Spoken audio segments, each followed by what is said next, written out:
Bonjour à tous et bienvenue sur la chaîne du Porte Loin. Aujourd'hui, je vous présente la camping box qu'on est en train de se faire. C'est une partie 1. Je vais vous parler surtout de la conception et de la construction de cette camping box. Alors, à savoir que initialement, on avait Roger un Defender qu'on avait complètement aménagé. Sauf qu'on change de projet, on prend quelque chose de plus gros. En attendant, eh bien, on ne veut pas arrêter ce qu'on faisait. Donc, on a décidé d'aménager Charlie, notre Discovery, qui est juste là. Et je vous montre une image de ce que ça donne.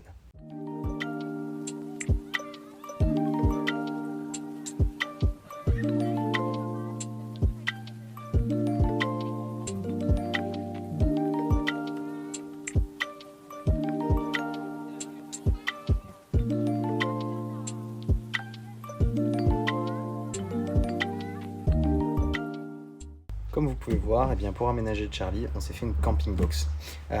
Tout simplement, ça permet d'avoir un système d'aménagement qu'on va pouvoir bouger, retirer du 4x4 pour pouvoir s'en servir comme une voiture de tous les jours, étant donné que c'est en 7 places, ou bien tout simplement mettre notre box à l'intérieur. Ça nous permettra de dormir, de se faire à manger, de stocker des affaires. Enfin voilà, on aura tout un système dans une boîte qu'on pourra sortir et rentrer verrouillé dans le 4x4. Qu'est-ce qu'il faut pour faire une camping box ? Eh bien, c'est plutôt simple. Déjà, initialement, il faut de l'outillage. Pour l'outillage, eh bien, je pense qu'on va commencer par le plus simple. Il faut des tournevis. Alors, vous voyez le mien, il est très simple. Je l'ai acheté chez Action. C'est un tournevis d'électricien et je l'aime bien parce qu'il y a une bonne prise en main. Et je pense que le tournevis coûte quelque chose comme 7,50 €. Quoi d'autre pourrait être utile pour la conception de notre meuble ? Eh bien, on va continuer dans les outils simples que je pense quasiment tout bricoleur a. Une équerre et un niveau. Vous voyez, mon niveau, il vient de chez Action, il coûte 2,49 €, ça suffit amplement. Et ça vient de chez Lidl. Et je pense que j'ai payé le lot, pareil, moins de 10 €. Il vous faut des serre-joints. Ceux-là sont très bien, viennent de chez Action, ils coûtent rien du tout. Et ceux-là, pareil, qui permettent de faire les angles. Donc, pour le moment, je pense rien de bien compliqué. Tout le monde a ça chez soi, si vous êtes un petit peu bricoleur. Oui, mais voilà, il faut d'autres choses. Bon, bah, on va rester encore dans du simple. Qu'est-ce que je pourrais vous apporter ? Voilà, si, je sais. Des forêts. Voilà. Ça, c'est encore un truc simple qu'il faut avoir. Ouais, bon, les forêts, on va pas les utiliser comme ça. Il faut quelque chose pour les mettre. Bah ouais, pas de souci, je vous l'apporte. Une perceuse, voilà, ça va nous permettre de mettre les forêts. Alors, ça, c'est pareil. Vous voyez, au final, les forêts, je les ai achetées chez Action, ça coûte que dalle. C'est du consommable. Moi, j'en pète tout le temps. Donc là, au moins, si je les pète, bah, je les ai pas payés cher. La perceuse, elle vient de chez Lidl, c'est une Parkside. Ça fait 3 ans que je l'ai, j'ai tout fait avec. Elle a brossé des sièges, elle a poli des carrosseries, et elle va très bien. Et ça coûte 29 €. Donc, il n'y a pas besoin de mettre cher pour de l'outillage en plus de ça. Si vous ne l'avez pas, vous allez pouvoir vous le faire pour pas très cher. Bon, on est bien parti avec les outils Lidl. Je pense qu'on peut continuer. Allez, c'est parti. Une scie circulaire. Et une ponceuse. Bon, bah, là, c'est pareil. Ça coûtait une trentaine d'euros et ça devait coûter la même chose. Donc, vous voyez, on s'est fait un panel d'outillage pour moins de 100 € ici avec les électroportatifs. Bon, allez, je vais débarrasser un petit peu tout ça parce que là, c'est quand même pas mal encombré et j'ai encore 2-3 autres choses à vous montrer. Ah, voilà, c'est mieux comme ça. Bon, qu'est-ce que je peux vous montrer d'autre maintenant ? Bah, si, bien sûr. Il y a un truc qui pourrait être utile. Allez, je vous le montre. Voilà, une scie sauteuse. Bon, ça c'est pareil. Je l'ai acheté sur le Bon Coin, je l'ai payé 10 €. Et puis ça m'a bien dépanné. J'utilise presque jamais de scie sauteuse, mais là pour faire ça, il m'en fallait une. Donc voilà, une scie sauteuse pour pas cher.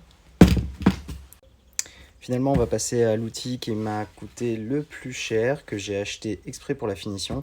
Alors bien sûr, c'est pas obligatoire, mais si vous voulez un rendu parfait, une défonceuse. En fait, c'est tout simplement une fraise. Ça permet de faire des bords arrondis, un truc un peu plus sympa et un produit un peu mieux fini. C'est pas obligatoire du tout, mais moi j'en voulais une. Ça m'a coûté 80 € sur le Bon Coin. C'est une Makita, ça doit faire déjà 30 ans qu'elle est là et elle fonctionne toujours bien, donc c'est une valeur sûre. N'hésitez pas à regarder vos outils sur le Bon Coin. Vous voyez ici, on a 2 outils qu'on a achetés sur le Bon Coin. On a eu à la fin pour 90 € quelque chose qui nous aurait coûté celle-ci près de 400 € en magasin, un neuf. Et puis une scie sauteuse comme ça coûte environ une quarantaine d'euros neuf. Donc voilà, on a eu ça pour beaucoup moins cher sur le Bon Coin. N'hésitez pas. Bon allez, je nettoie, on a assez parlé d'outillage je pense. Voilà, à nouveau propre. Bon, c'était bien pratique, mais j'ai l'impression qu'il ne fonctionne plus. Alors je vais directement vous montrer ce qu'on a dû acheter pour faire le meuble. Moi j'ai choisi du contreplaqué 15 mm pour la structure principale du meuble. Pour ce qui concerne le cadre du lit, on a utilisé autre chose, on a utilisé du 18 mm tout peuplier qui est de bien meilleure qualité. Voilà, ici vous avez du 18 mm peuplier, eh bien c'est quand même bien plus qualitatif. Bon, déjà c'est plus épais, les strates sont plus jolies et puis ça résiste beaucoup mieux à la défonceuse. Alors je sais pas si vous pouvez le voir, mais là on peut voir que l'arrondi est très propre. Bon, il nous a fallu 2-3 consommables supplémentaires, du scotch de peintre, des vis, un petit peu de papier d'air et de la colle à bois. Voilà, maintenant que vous savez tout sur ce qui est nécessaire pour faire la camping box, eh bien on va parler un petit peu conception, usage et finalement prix. Alors, je vais pas trop m'étaler sur l'outillage, ça a déjà été fait, je pourrais en parler dans une autre vidéo, mais les outils en fait c'est quelque chose que vous allez pouvoir réutiliser, c'est pas du consommable. Donc ça rentre pas vraiment dans le budget, vous pourrez refaire d'autres conceptions et d'autres créations avec vos outils. Donc est-ce que c'est vraiment nécessaire de compter ça dans le budget? Chacun voit midi à sa porte. En tout cas, moi je vais les réutiliser. Donc c'est pas juste pour ce projet que j'ai acheté ça. Concernant le bois, eh bien comme je vous le disais, on a pris du 15 mm et du 18 mm. Pourquoi du contreplaqué? Facilité de travail, c'est très résistant et ça coûte pas aussi cher que du bois massif d'aussi bonne qualité avec d'aussi bonne résistance. Mais on regrette de ne pas avoir mis un peu plus d'argent et puis d'avoir tout fait en 18 mm tout peuplier qui est de très très bonne facture. Finalement, le choix de ce bois, il se fait pas par hasard, c'est un peu par souci de conception. Alors pourquoi par souci de conception? Parce qu'il nous fallait un bois qui soit assez solide pour résister à la charge qu'on allait mettre ici, sachant qu'il va y avoir des renforts à l'intérieur. Il nous fallait un bois aussi qui était assez léger, donc on voulait le bon compromis entre le poids et la résistance. Pour les lattes du lit, de la même manière, on a pris ce bois en 15 mm. Une fois qu'il a été défoncé, poncé et peint, on a un rendu qui est plutôt sympa, il manque plus qu'à vernir pour que ce soit assez résistant et que la peinture ne s'effrite pas. Il nous fallait aussi ce bois en 18 mm.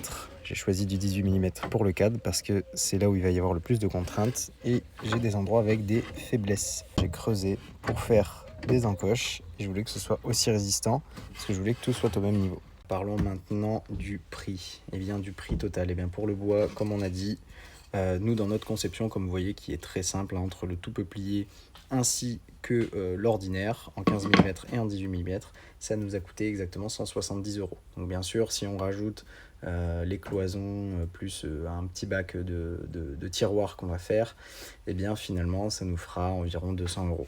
Bien sûr, je mettrai une fourchette entre 150 et 250 € suivant la taille et la conception de la box que vous allez faire. Concernant les consommables, dans les consommables, qu'est-ce qu'on peut compter? Eh bien, on peut compter déjà des vis, c'est très important, le scotch, du papier de verre, de la colle à bois, et on peut aussi compter les forêts et les lames de scie sauteuse qui restent quand même des consommables. Tout ça avec les lames de scie sauteuse qui sont les plus chères. Si vous vous débrouillez bien en allant chez Action, en trouvant des magasins qui sont pas trop chers, eh bien vous en sortez pour environ 25 €. Ce qui nous fait, dans notre cas, simplement la camping box sans avoir ce qu'il y a à l'intérieur, les aménagements à l'intérieur, donc le lit plus la box vide de rangement, plus tout le matériel qu'il faut pour l'assembler, c'est-à-dire les consommables qu'il faut pour l'assembler, ça nous fait une box à environ 200 €. Finalement, c'est quand même pas mal du tout. C'est plutôt économique quand on sait que les box actuellement sur le marché sont présentées entre 700 et 3000 €. Donc voilà, ça fait une belle économie quand même sur le marché. Voilà, maintenant que nous avons la liste de tout ce qui est nécessaire quant à la réalisation de cette camping box, on va parler savoir-faire. Eh bien, savoir-faire, c'est simple, hein, vous voyez juste ici, ce sont des assemblages bord à bord avec des vis, des trous qui ont été pré-percés, pré-fraisés, assemblés à la colle à bois et renforcés avec les vis. J'ai aucune compétence dans le bois. Ce sont des compétences que j'ai acquises grâce à YouTube et on a énormément de tutos de personnes qui sont bien mieux qualifiées que moi pour avoir ce résultat, c'est-à-dire un toucher sans sentir les vis, des assemblages qui sont bien droits et ça nécessite seulement quelques outils, comme je disais, des bons serre-joints qui sont faits pour ce type de construction, ainsi que les bons matériaux. Bien sûr, l'utilisation de la camping box ne se limitera pas à ce simple caisson et il y a d'autres aménagements qui rentrent à l'intérieur. Vous voyez juste ici le matelas pliable qui va se positionner au-dessus du meuble.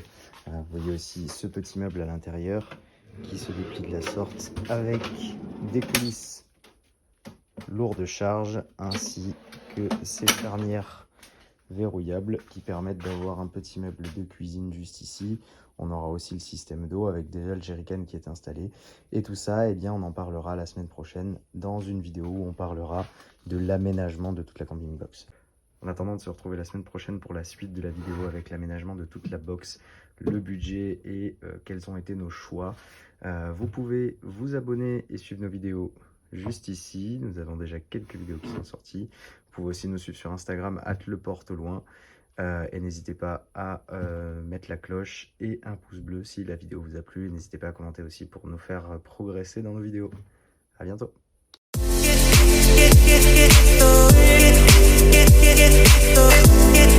Get